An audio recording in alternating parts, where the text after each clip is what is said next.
South Africa's head of state, President Cyril Ramaphosa, speaking exclusively to SABC News. Cool. Mr. President, good to see you. Thanks so much. For many people in South Africa, they're struggling through the power cuts, the load shedding, the infrastructure deficits. Starting off with the United Nations. The United Nations itself is really the fulcrum of the unity of the world, and it needs to be reformed. The roads exploding in Johannesburg. There was a building that burned down. This war must come to an end.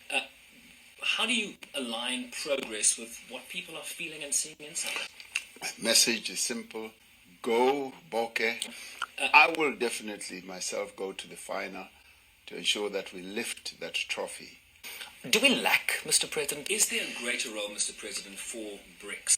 As BRICS have leverage when it comes to Ukraine and the leader of the Russian Federation?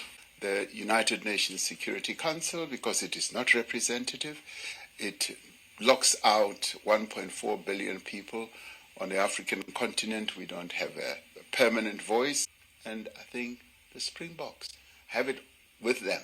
They are playing extremely well. They are strong. Right. They are focused. They have Siya Kolisi. So all of us must be rooting for them.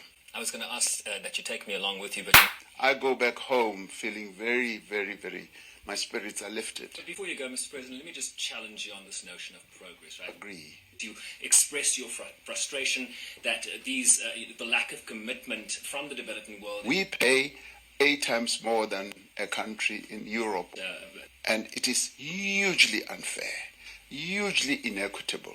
And many countries around the world have such challenges. The United States is, a prime example. South Africa is making moves. I want you to fly to the moon, young man. I'm gonna go up to the stars, and I want you to meet me there. Yeah. So I'll holler at you.